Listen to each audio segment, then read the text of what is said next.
Hello everyone, welcome back to a professional match of StarCraft 2. Now look, I don't want to get greedy. I know we just got a new multiplayer balance patch about a month or so ago, and it's been a lot of fun to especially watch the Zerg versus Protoss matchup develop. However, I think it's about time we start talking about some new maps in StarCraft 2 again as well. It's been some time since new maps were introduced onto the ladder, and today I'm casting a best of 5 series of Protoss versus Zerg that was recently played in the Olimo League Invitational number 12, and this particular event was literally called Tired of Ladder Maps. This is an all maps played type of format, meaning that we could have a 4-1 or even a 5-0 if things go really bad for one of these two players, but all of the games in this particular series, they're gonna be played on maps that aren't currently in the StarCraft 2 ladder map pool. Should be fun.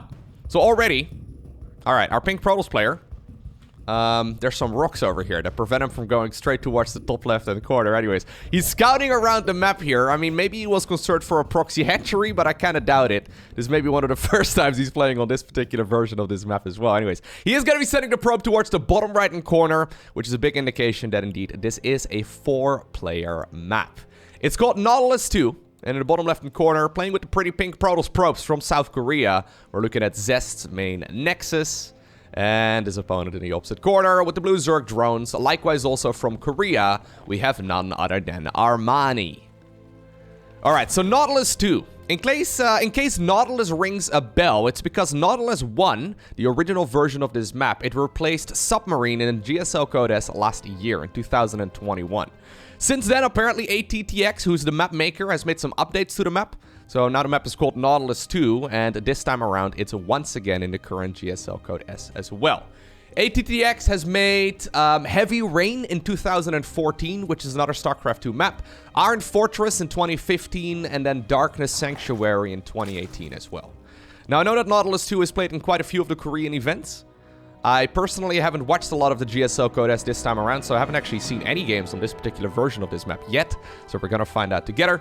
But honestly, a 4-player map, I think we are long overdue, right? So at some point in StarCraft 2, we had 4-player maps in the map pool all of the time, and then I guess, I don't know, Blizzard kind of steered away from it. I know that a lot of pro players don't necessarily like playing on 4-player maps, because obviously it creates a little bit of variety, right? And obviously a lot of the maps can be, yeah, very advantageous for one player because they just spawned in a better location. There have been many maps in the past where, say, for example, you're the Zerg player and you spawn in the top left, and then your Protoss opponent spawns in the bottom left. It just so happens to be that an Archon Immortal push is nearly impossible to hold because it just hits sooner and the choke point's just a little bit better.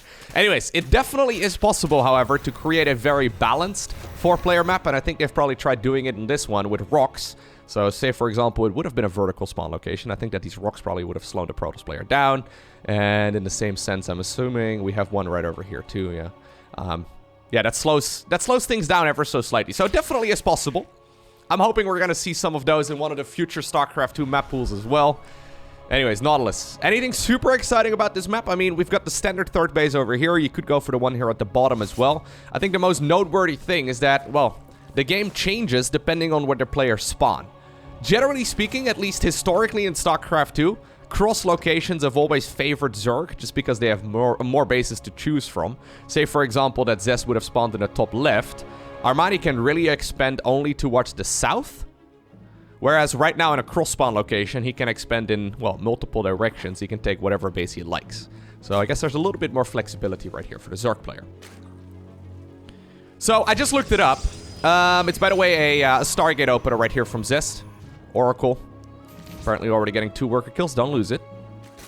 Anyways, 2 worker kills right there, but no spore crawlers made actually by the Zerg. Okay, only 1 spore right over here, so a little bit greedy right there from the Zerg player anyways. I guess that kind of allows him to lose a worker or 2. Void Ray has a follow-up as well, and we're gonna go straight into the +1 flyer attacks. So Zest is gonna play, I guess, the old school style, yes. Going straight into the second Stargate. This is, of course, played with a new multiplayer balance patch. I haven't seen this build a whole lot yet. I mean, we used to see it for like 2 years exclusively, but I haven't seen it a whole lot in the new patch yet, so we're gonna find out together. Generally speaking, with the double Stargate Void Ray stuff, yeah, you make a lot of Void Rays, right? Void Rays are now 50 minerals more expensive, and they take 6 seconds longer to produce, so I guess it will mean that Zest will have 1 less Void Ray available. If Zerg wants to go for a push, I guess, at least, there will be 1 less Void Ray to defend with. That being said, the most popular counter to this sort of thing, so Armani right now scouts the spinning right there in the Cybernetics Core 2, was a Queen Walk. But Queen Walks obviously are significantly weaker now because of the fact that Zergs can no longer actually transfuse off creep. Anyways, what I was trying to say. We've got the lair done, by the way. Are we going to go Nidus? No, it's going to be a Hydra then. I just looked it up. When the maps were introduced in StarCraft 2.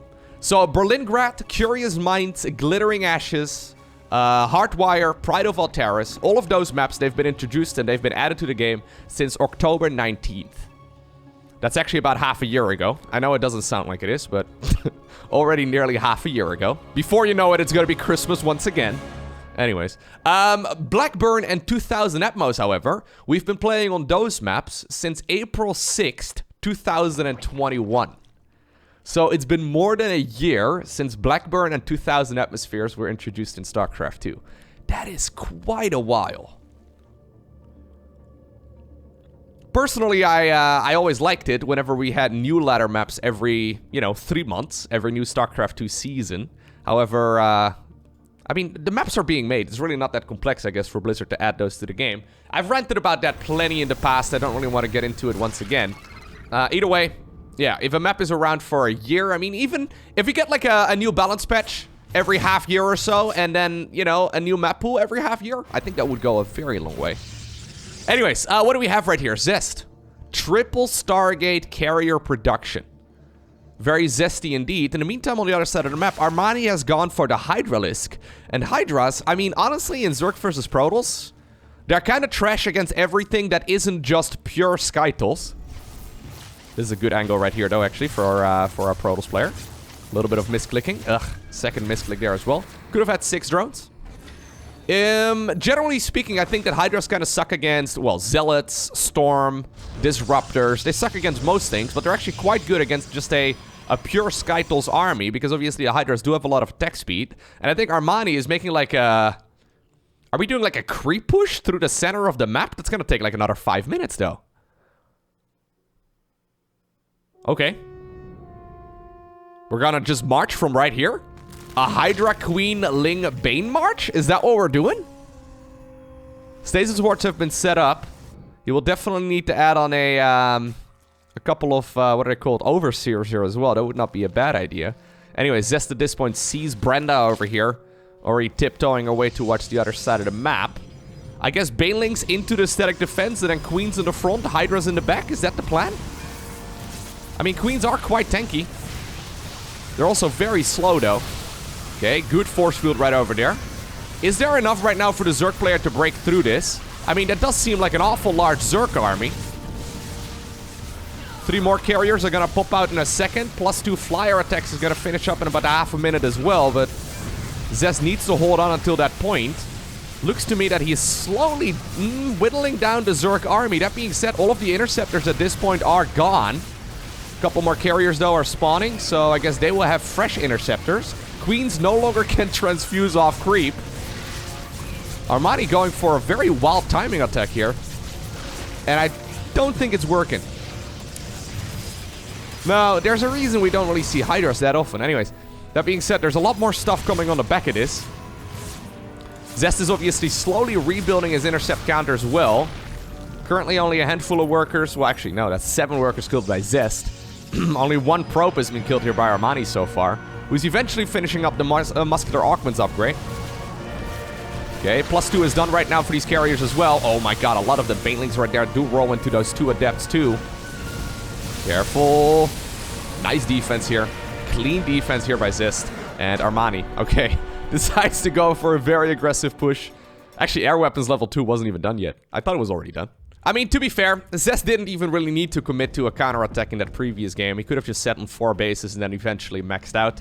Bit of an early GG right there by Armani for sure. I think he still had a chance to stay in that game, but maybe he was excited to check out what Roughneck was going to be all about. So Roughneck, interesting map name. It's going to be our second game for today. Looks like a lot of oil spills around the map. All right. So Roughneck is made by the Music 246. He's made a bunch of maps over the course of the last couple of years that actually made it to the StarCraft 2 ladder map pools. So first off, 2000 atmospheres, right? That's a map that we currently have in the StarCraft 2 ladder map pool, one of the most popular ones. And even though I just called for it to be replaced, it's not because it's a bad map, it's actually a really good map. But yeah, we've just seen thousands of games on that map at this point, and it would be nice to have a little bit of variety. Secondly, he made Oxide last year. We saw that map in 2021 and 2020. Ice and Chrome also in 2020. He made Triton in 2019, and then 16-bit in 2018. So they've actually replaced 2000 atmospheres with this map in the current season of the GSL Code S. So that at the very least shows that this map is, yeah, it's apparently good enough for one of the hardest tournaments in all of StarCraft 2. So the description of the map says the following. Start the game with a close third and a winding path through the middle of the map. Control the helipads for a remote 7th base. Take out the rocks on the bridges to create a more aggressive, direct path to the enemy. Alright. So first off, the winding path right over here. Yeah, that makes sense. There's some rocks over here that have a pretty slim walkway. So I guess if you want to move like a large army through that, it's going to take some time. The rocks over here in the middle, though, are indeed full wall-offs. So I guess once those are down later on into the game, the rush distance from base to base is going to be quite a bit shorter. But say you want to go for a queen push through this little choke point over here, that's going to be a disaster early on as well.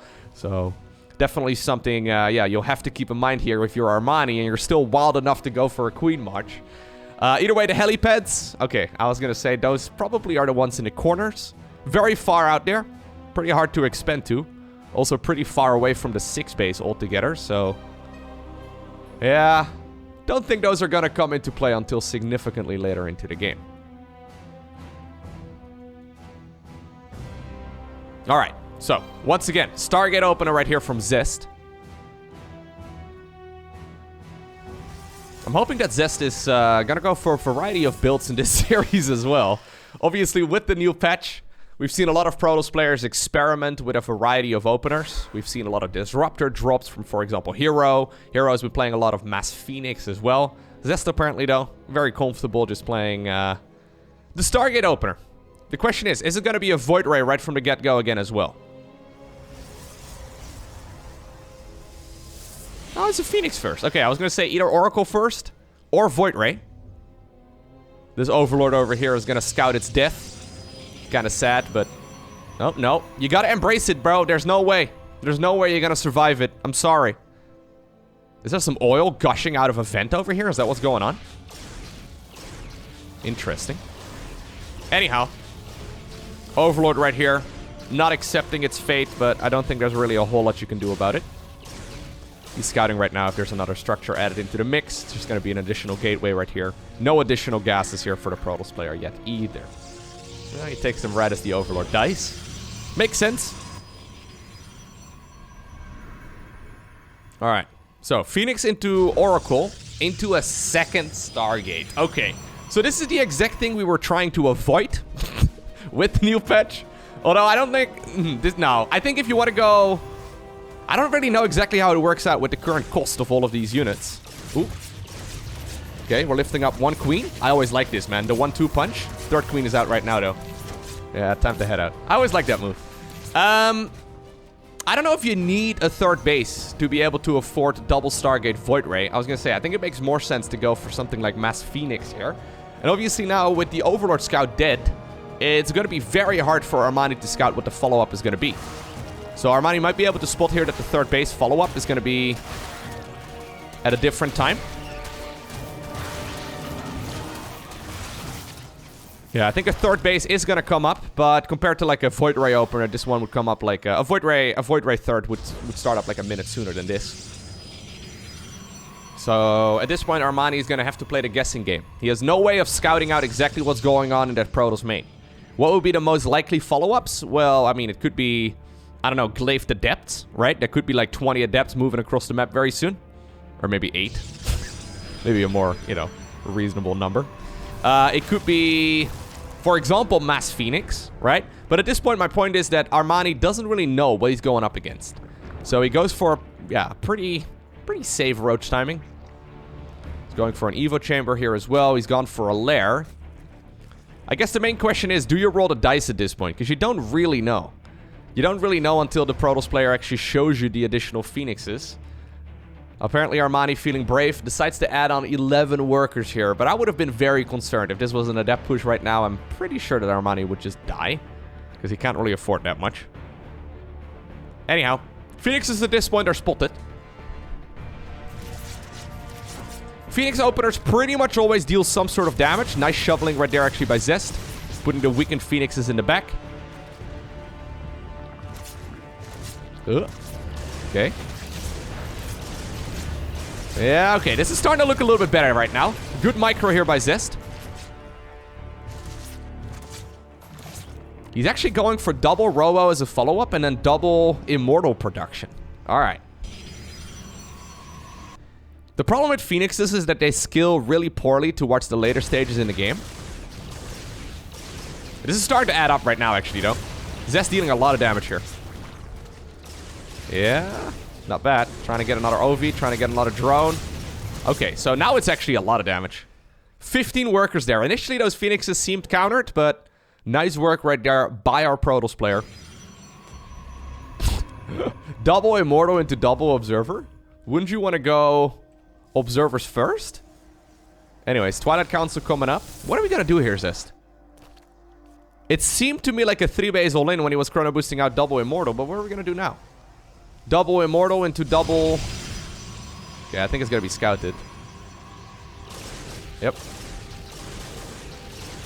Oh, we got to go 4 Immortals. I feel like those could have started up a little sooner than this, though. Zest obviously well known to, yeah, just bank up a ton of resources. Zerg, by the way, in the meantime, has gone for a Spire. No more Hydra then. Hydras kind of suck. Right? That's basically what you're going to know about Hydras, okay? They kind of suck.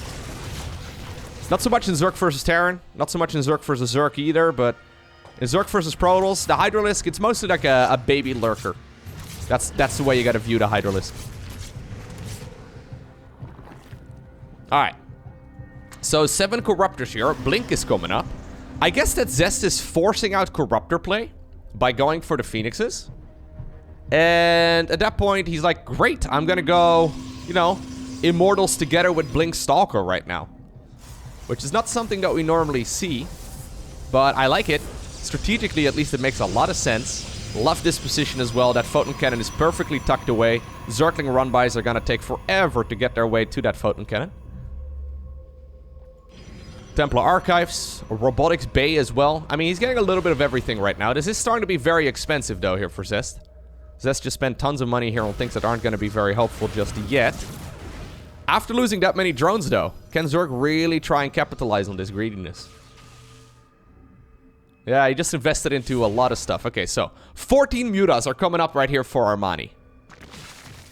14 Mutas are strong.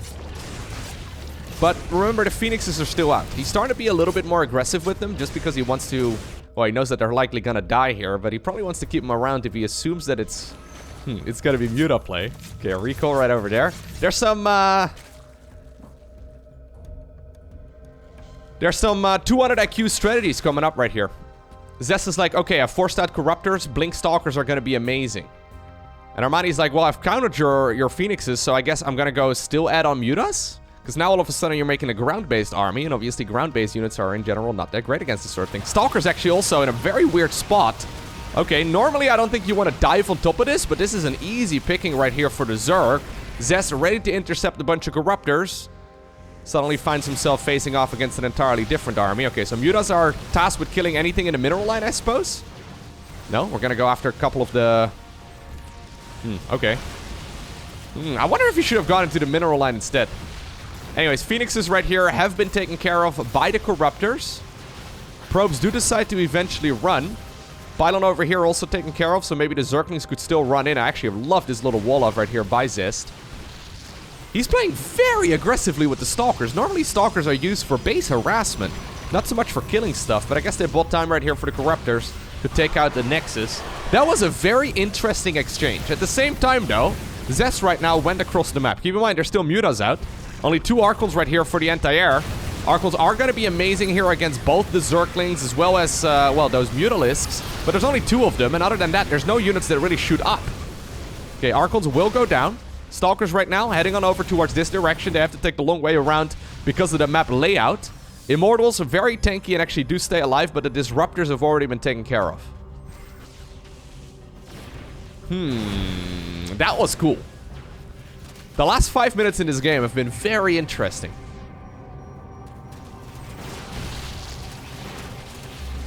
+1 melee is going to finish up for the Zerg. It's going to make those Zerglings quite a bit better. Obviously, there's going to be a lot of them to benefit from that +1 upgrade. Mutas, though, a little bit dicey. Immortals at this point, completely pointless, by the way. I mean, they're good at dealing damage to structures, I suppose, but they're really bad against Zerglings, obviously. They're really bad against Mutas. Not very good against Corruptors, either.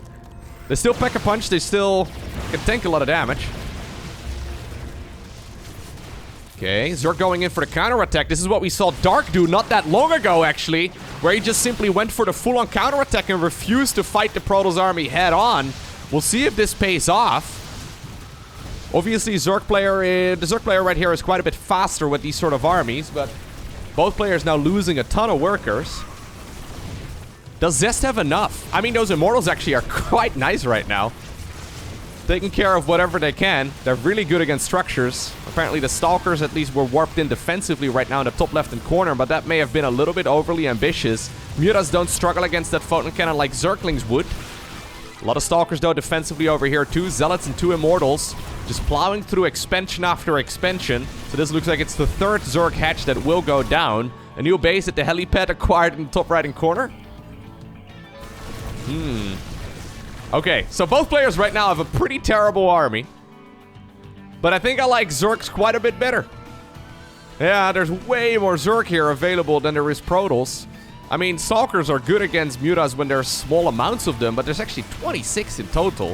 I feel like with that many Mutas going down, there shouldn't be that many, but I guess he's been preserving them quite well, especially now with Zerglings in the mix. I mean, once the Zerglings are on top of all of those Stalkers, I've got a feeling that, yeah, Armani is just going to absolutely smash this.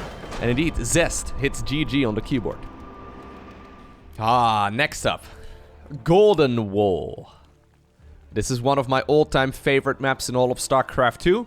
Not so much to play on, because it's one of the hardest maps to play on properly. But it's an extremely good map, and I've seen some of the absolute best games of StarCraft 2 ever on Golden Wall. So, in case you're unfamiliar, this map was around for a good long while. At this point, I wouldn't mind seeing it once again, though, in the map pool. But basically, there's this, well, Golden Wall that divides the map into the bottom half and the top half. Bottom half is a little bit more conservative and a little bit easier to acquire. But it's also a bit safer, right? And therefore, obviously, it might be, well, a good choice. The top half has way more bases, but they're further apart, and obviously there's more attack paths into them as well. Now, there are these mineral walls that separate top and bottom, so this is not an area you can go through. Okay, we've got a gold base first right here from Armani. This is not a base that you can send resources or, units through until the minerals are actually mined out. So, even though it looks like there's big gaps right over here, that's not actually the case. But obviously, at some point, these mineral fields will run out, and then obviously you have like an access point into the bottom section. And then in the back of every player's main base, there's these mineral fields that mine out that only have a couple of minerals in them each, meaning that you can mine them out quite quickly as a, as a Zerg player, for example, with a couple of drones here. I think it's 2 drones per mineral field. I think it's 10 minerals in total. Could be 5, could be 20. Anyways, it's something along those lines, pretty easy to mine out. And then obviously over here as well, in the center of the map, we've got a similar situation. These only have 5 minerals in them, so well, it takes 2 workers, I guess, to mine out and create an access point into the bottom section of the map. You can imagine that there's quite a lot of strategy involved with a map like this, and I think that's probably one of the reasons why it's one of my favorites. I believe this map is made by Superman. Let me just confirm this for you. Yeah, it's made by Superman. He's made Beckett Industries, Cloud Kingdom, Eternal Empire, Golden Wall, Purity and Industry, Turbo Cruise 84, and Zen. He also made Testbug a long time ago. I don't know if you guys remember Testbug. Testbug is a map from... What was this? Does it even say? 2011. Yeah. 2011. Alright. Well, that's a little while ago. Stargate opener once again from Zest. Come on, Zest!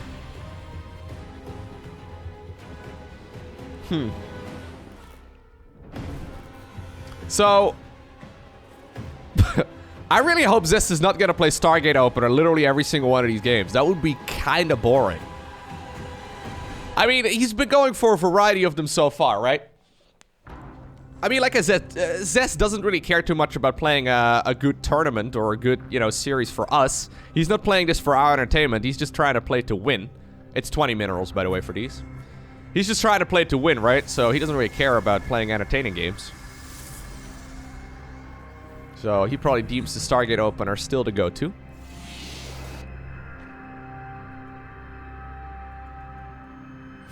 The nice thing about the Stargate Openers, of course, is that, well, you accidentally create a nice counter to, like, a lot of Link Floods and Roach Bushes and all that. Oh, full wall right here at the front. Okay. So Zest is going for a full wall at the natural, meaning that he has to dedicate to a third base right here at the bottom. Zerk, in the meantime, though, happily mining the golden minerals. This is obviously giving a nice little boost right there to that income. So the golden minerals, they return 7 minerals each. Blue mineral fields, they return 5 minerals a trip. It's pretty good. That's not the end of the world either, though.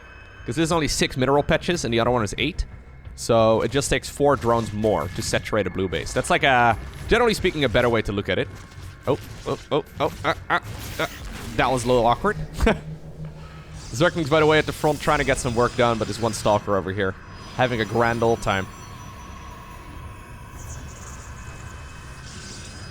Obviously, Zest could also bring minerals right over here to the back, or probe right here to mine out the minerals right there in the back, and that would be quite nice. 2 adepts right here at the bottom, actually. Ooh, I like this a lot. Yeah. Yeah, that's nice. Get him. Nice. Okay, so he started mining out the minerals right here in the center. Zest has seen that one of those minerals is lacking at this point, but needs to wait. Snipe it! Snipe it! You should snipe it! Oh, no, too late. Alright, well, these 2 adepts are having a grand old time, though. Oracles here ready to snipe any of these lings as well, and I actually think that the Oracles would have probably won that fight. Oh. A little bit overly ambitious on that stasis. Zerklings now? Okay, they actually headed to the main base of the Protoss player. You see this map? Oh my god, it's good, isn't it? There's a lot of sloppiness already going on, and we're only 5 minutes into it. Both players trying to, yeah, outsmart each other. Play an actual strategy game. I mean, I guess that's what I like about Golden Wall. And maybe why I'm bad on it myself. It's a strategy game now. You actually have to think ahead of what your opponent is going to be doing. And then, you know, play a feint into a feint and then try your very best to outsmart them. I would love to see a Croup Tumor going here at the bottom. Brenda, put down a couple of tumors. We need to have some tumors going at the bottom. Spire, once again here from Armani. Protoss going into the robotics facility together with the Forge as well as that Twilight Council.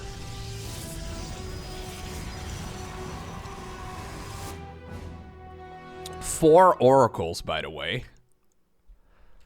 I mean, maybe I'm a little too critical on the Stargate Opener, because this is a different build every time right here from Zest. I guess I just have, you know, Void Ray, I don't know, PTSD or something. Like, I see a Stargate, and immediately I see 17 Void Rays floating around on the map. I like this a whole lot, actually. Don't lose it. He's very low on energy on all of them, though. I think he forgot to cancel the Pulsar Beam. Alright, so. Armani definitely gonna make Mutas again. Blink is coming up once more here, though, for Zest. When do you go melee upgrades, Armani? Yeah, he's got an Evo Chamber, but he hasn't actually started up anything in them yet.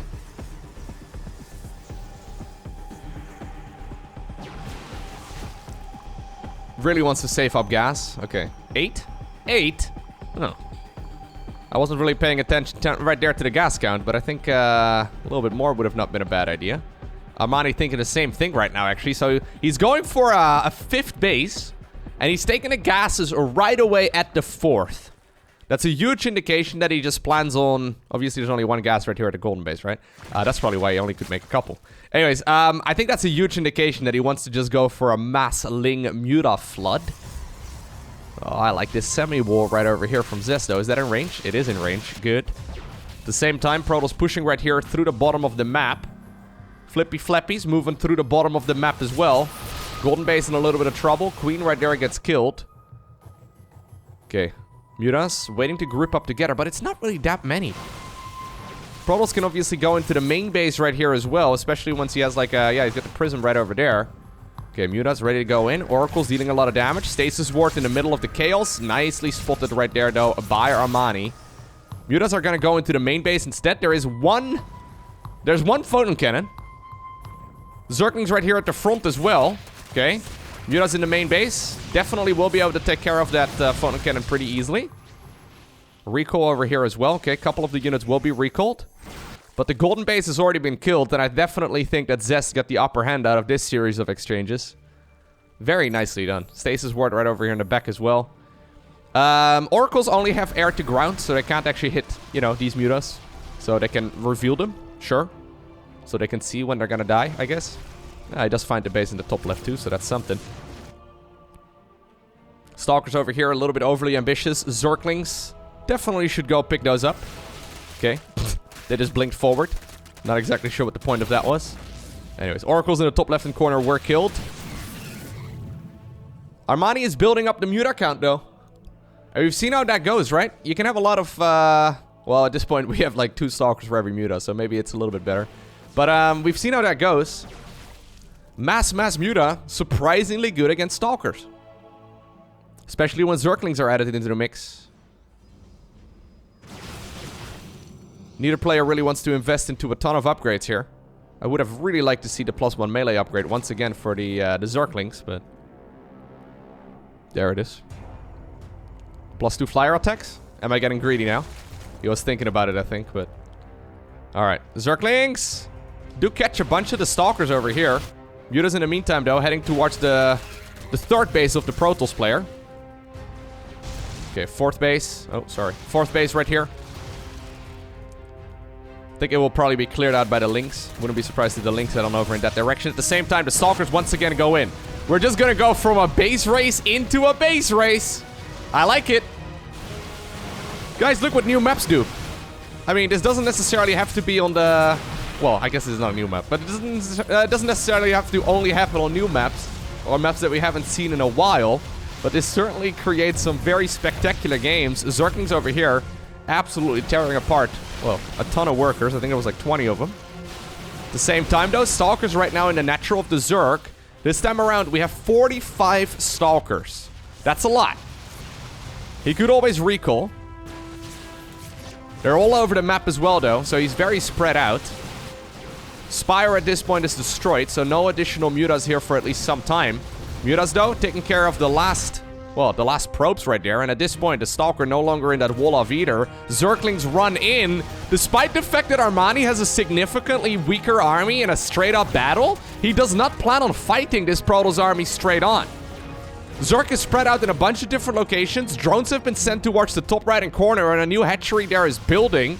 Is there a probe out on the map for Zest to do the same? Zest has got a ton of money in the bank. This is what he always does. He's always got a ton of money in the bank. If he would have warped things in, I think it would have been a little bit better here for him to have even more stuff. Stalkers right now unable to recall because there's no Nexus to go ahead and do so with.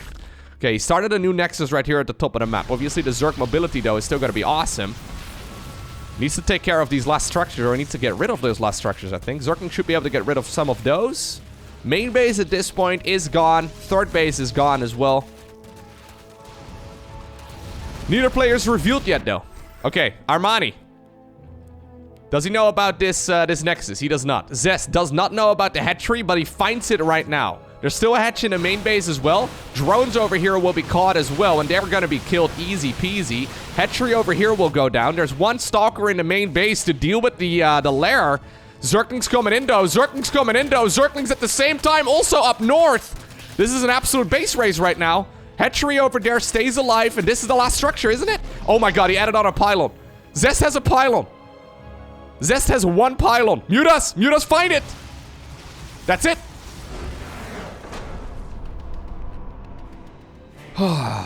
Golden Wall. It's a breath of fresh air, isn't it? That map is so good. That map They create some spectacular games. We're once again on Roughneck. This is not game number 2 all over again. This is actually game 4. I just had a look. Game 5 is apparently once more on... What's it called? Nautilus 2. Nautilus 2. So we're gonna see Roughneck twice. And we're gonna see Nautilus twice as well.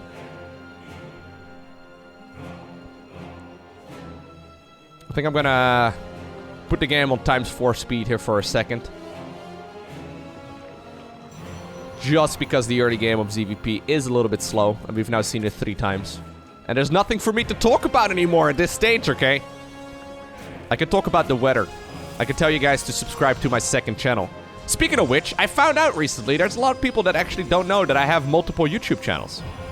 If you go to youtube.com/morelowko, it's a YouTube channel where I post completed games that I've streamed on Twitch. There's a link down below in the description of this video in case you're interested. If you just search More Loco, you can find a channel link to it as well. But, yeah, currently my Elden Ring playthrough is going up over there. It's basically everything but StarCraft 2 on there right now. I'm currently playing a lot of the Dyson Sphere program for the second time on Twitch, and that playthrough will soon go up over there as well. And then lastly, there's also youtube.com/LowkoClips, which is a channel where I post little highlight clips, 1-minute highlight clips from my live stream. I've been posting those on social media as well. But links to those channels are down below in the description of this one. You should go check them out. I mean, you don't have to. I understand you guys only love StarCraft 2, right? But, I play a lot of video games. Still love StarCraft 2 better, though. Yeah, I still love StarCraft 2. Like, StarCraft 2, I'm like married to StarCraft 2, but oh no, that's a bad analogy. I'm polygamorous is what I'm getting at. I play a lot of video games. Anyways, Stargate opener once again here from Zest. Excuse me.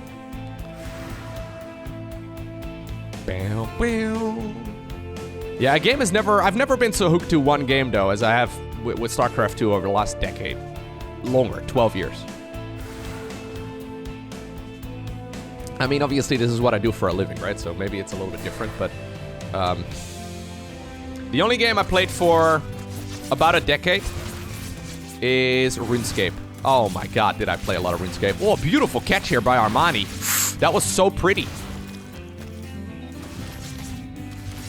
Yeah, I played RuneScape for an absurd amount of time. Spore is a little bit late, though. 2 queens are going to be available. Good timing by Armani, dude. Overall, I gotta say, though, I like that, yeah, Zest is playing a little bit of a cleaner series so far. Despite the fact that he's currently 1 point behind. Armani, by the way, joined Team KDF. Not an abbreviation that rings a bell. Is this the Freaks? Really? The Afrika Freaks? Ba-da-ba-ba-da. That's what it says at the very least on his Wikipedia page. Let me see what it says on Ligalek.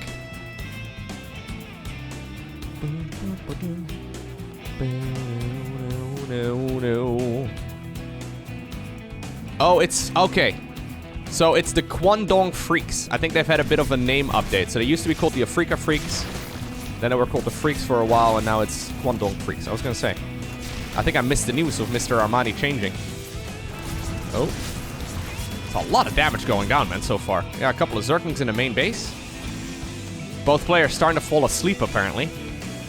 Anyways, in the end, it doesn't even matter. I don't think it really matters all too much anyways. Pearl's got a 3rd base up. Zerg did lose a bunch of drones, but obviously at this point they've killed a bunch of stuff, so they know that they don't really have to concern themselves with drones for a little while. Or, sorry, with aggression for a little while, so they can only think about drones for a bit. Blink is once again coming up. So Zest apparently is enjoying his Blink quite a bit.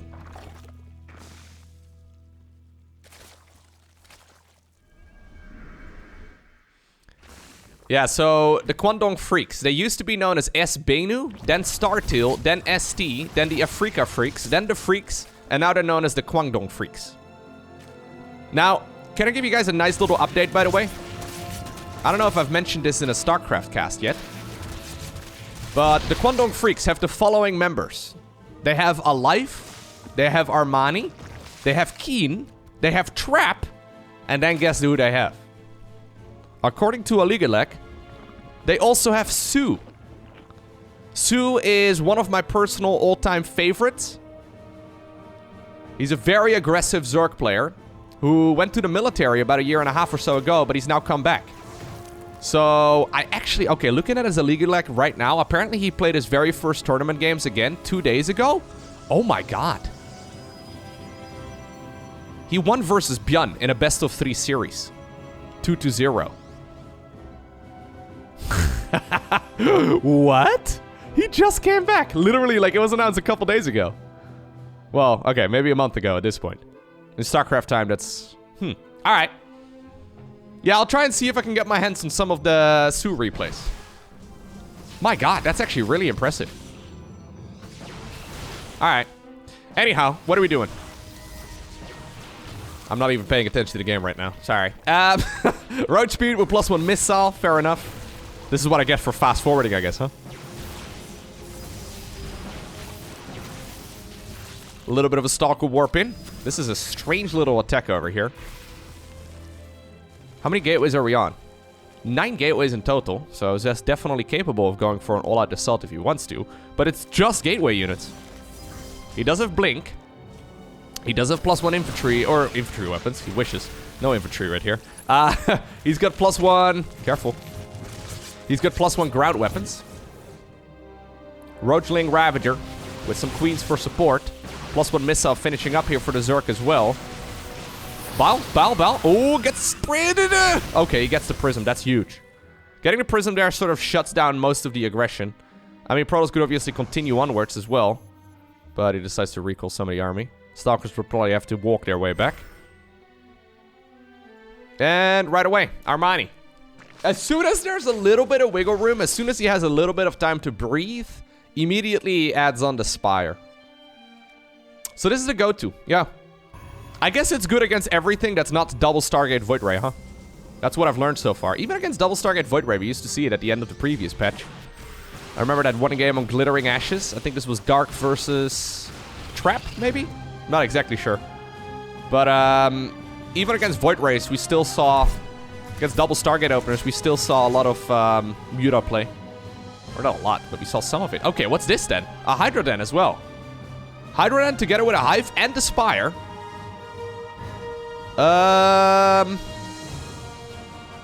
Like one group of Mutas and then into Hydra Lurker? These are baby Lurkers, okay? Don't treat them as actual attacking units. Hydras suck. Only against Protoss though, but in general they kind of suck. Okay, so Spire's about to finish. +1 melee is coming up as well, so he could just once again go mass Muta. He's got 800 gas and 900 gas in the bank. Okay, yeah. So wait, he just went for +1 flyer attacks while also going Lurker Den. I mean, if you can force a base race and you have Lurkers for defense, that's obviously amazing. The problem is that both Mutas and Lurkers are extremely gas heavy, and with only 4 bases, with 8 gases, you're not going to be able to afford much. So I'm not exactly sure what to think of this. The Spire has done absolutely nothing so far. Okay, another Prism just got picked off for free. A little bit sloppy right there from Zest, but fair enough. He's on the prowl though, on the right side of the map at the same time. Very aggressive movement here. 10 Hydras are coming up. Hydra ranged. Adrenal glands +2. I mean, we see a little bit of everything. So what did we do with the Spire? Why was the Spire ever made? I guess he decided to go for a different unit comp. Oh, nice force fields. Very nice force fields right there by Zest. Okay. Lurkers are coming up, though. Now, Lurkers are really good at stopping these sort of tempo advantages. We usually see tempo leads in Protoss... Or, sorry, in Zerg versus Terran quite a bit. Fleet Beacon coming up. Okay. So, Zest is also taking the pace of the game down a notch here. But generally speaking, once Lurkers are out, it's very hard to continue pushing. Creating a full wall off over here, okay? That Zealot run by wants to go through that choke, but it's not going to happen.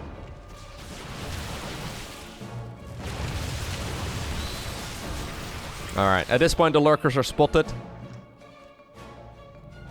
So I don't think you can really do a whole lot of counter-attack damage anymore, right? I don't think Zest is going to be able to get that much done. So what if you have like 10 Lurkers out and then you start mass Muta production? It's it's too late, right? Isn't it? It sounds like it's too late anyways. If he goes for +2 flyer attacks, that would be very interesting. Because I do think he wants to transition then, but...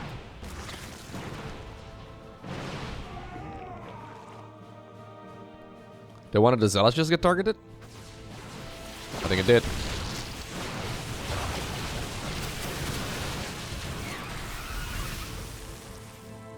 Alright, so normally we do not see Lurkers against Protals. Generally speaking, Brute Lords do the same job, but better. That being said, I guess against mass Stalker-based armies, yeah, you know what? Against like a mass ground army, or a ground-based army right here that Zest is going for, without like disruptors and all that, Lurkers are actually pretty fantastic. Historically, we've seen them very seldomly. I guess against Mass Blink Stalker Zealot, though, it's actually really good to go Lurkers. Maybe Zest knew that, and he's now baiting out that Lurker style, and now he's gonna go into an army that is gonna be quite a bit stronger. I would love to see Disruptors added into the mix, or Storm, or something along those lines. He's got the gas for it, that's for sure.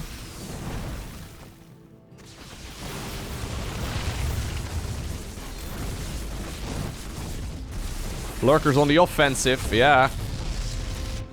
I think eventually the Zerg army is gonna be demolished, but it's gonna take a while before that maxed out Skytles is ready to go, and Armani has quite the force right now. Are we gonna go for a third base race? Oh my god, not again.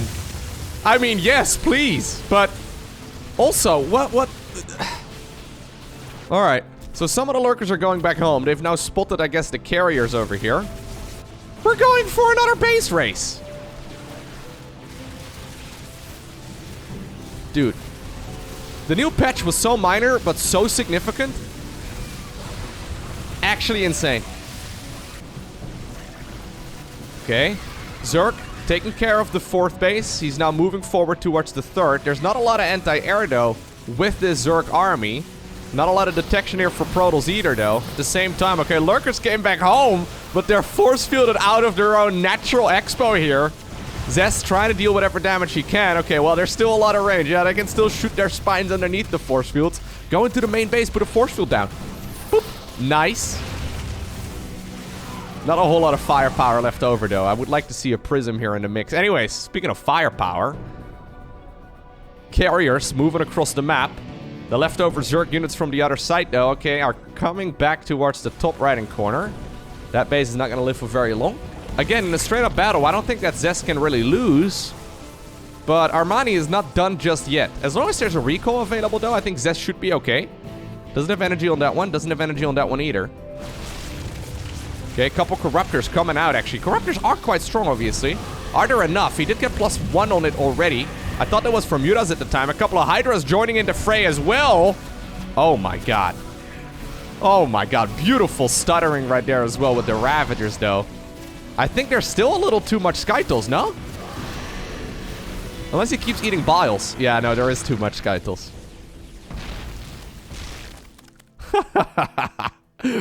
That's so much better, though. God. ZVP was my least liked matchup. Just because it was so stale. Like, you could just skip past the first 8 minutes of a game. But this is just a very small set of changes, right? This is so much better. GG. Alright.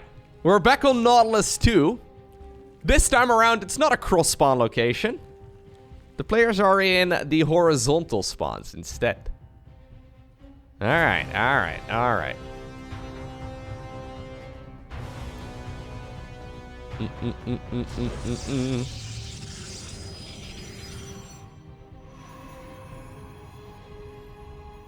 Okay. Very conservative here. I'm gonna once again speed things up a little bit. So why does he keep checking this corner? I don't get it. Anyways. I'm expecting standard starts here from both of them again.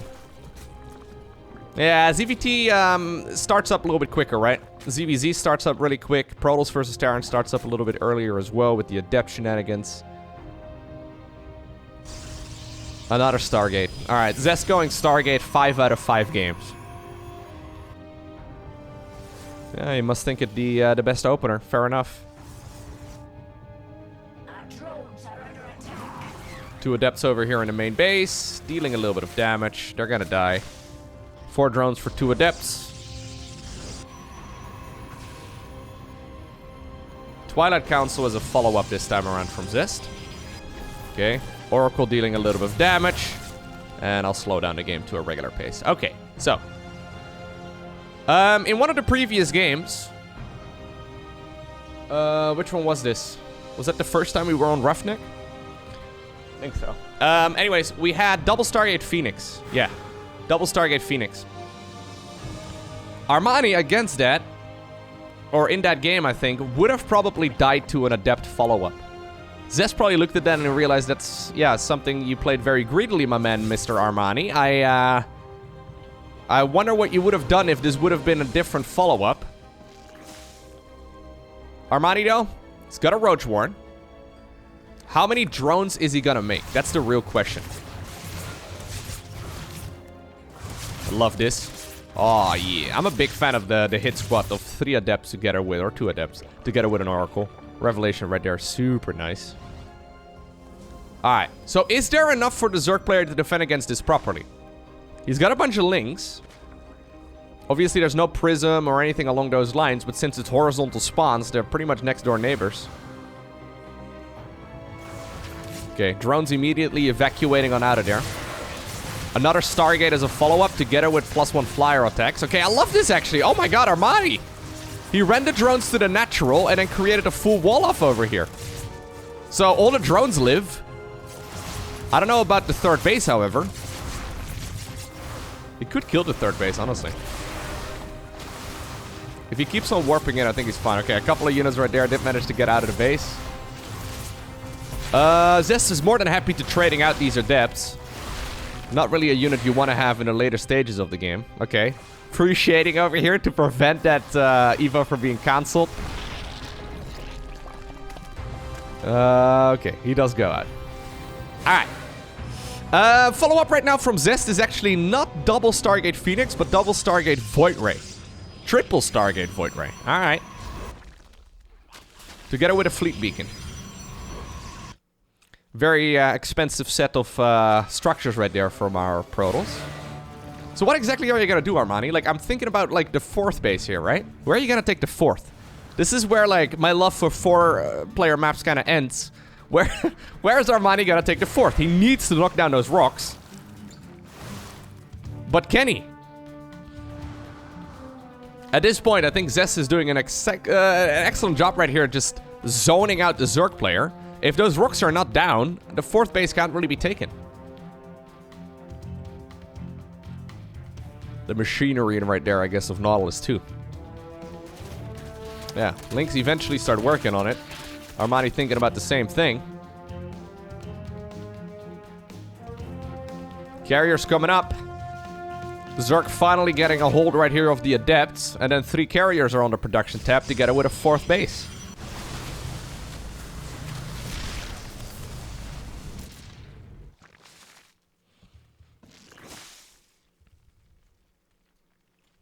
I think Armani is dying a very slow but very painful death. If he keeps playing like this, there's no way he's gonna win. He needs creep out. He needs to, like, power up a 4th base. He's going for a Spire right now. Decides to cancel it and goes Infestation Pit instead. I mean, it's a bad situation for Zerg, okay? Whenever you scout that your opponent is going carriers and you're a base behind and you have absolutely nothing to deal with it. Like, it's not like he can punish the Protoss right now for being greedy. Yeah, Protoss has got the 4th base done by the time that Zerg starts up their 4th. Close to it anyways. Yeah, close enough.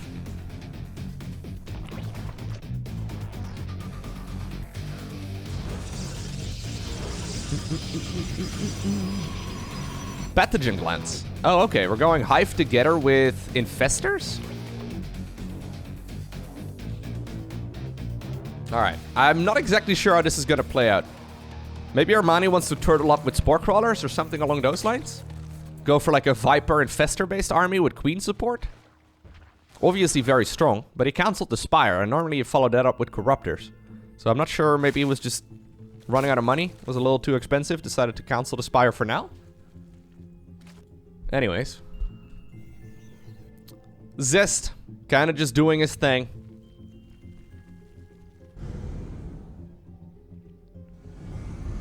It is very difficult to actually push into this sort of place, though, for a Protoss player here. So, I mean, at this point, there's not that many spores yet. We have 3 right over here. But if he waits a little bit longer, there's gonna probably be more of them. And once there's infestors out and everything, there's 7 coming up right now. They have pathogen glands, so they instantly have enough energy for a fungal growth. Could go neuroparasite as well. I wouldn't even mind seeing that.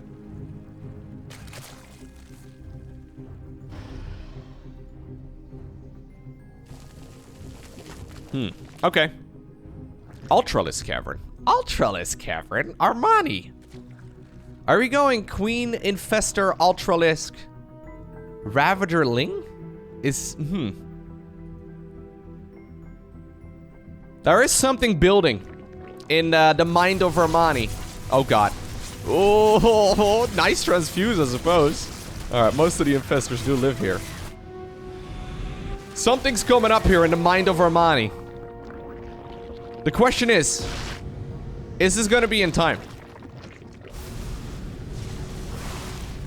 Spire also building right now. Zest has been building up this army of his for a good while, though. He's going Robo Bay right now together with a second robotics facility.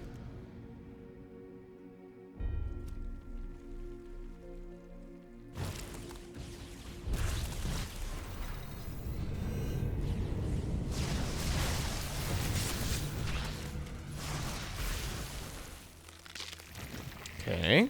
There's an Ultralisk. Cutting his plating. Given it enough time, Armani is actually going to be in a pretty good spot. I'm surprised that Zest is giving him this much. So, Zest decides to go for the 6th. Or, sorry, what is that? 1, 2, 3, 4. His 5th base at the 6 o'clock position. So, he wants to become next door neighbors. He wants to sit here with some static defense. Makes a lot of sense, right? Battery overcharge is obviously very good. Anyways, here's what I'm mostly concerned for right now for our Zerg player. Isn't this Protoss army just way too strong? Sure, Microbial Shroud, Fungal Growth, the whole shebang is nice. Maybe I'm mistaken, though. There's the Ultra. Ultra gets absolutely demolished. Neural Parasite coming up as well. That actually may have been the saving grace if you had it done at this point in the game. Zest, though, playing calm and collectedly. Giving his opponent a lot of time, but it seems like he didn't give him all the time, right? Yeah, GG. Alright, so Zest seemed to me like he was playing with his food for the better part of the last 5 minutes. But eventually, he does obtain the victory, and he wins in his best of 5 series, 3-2 over Armani.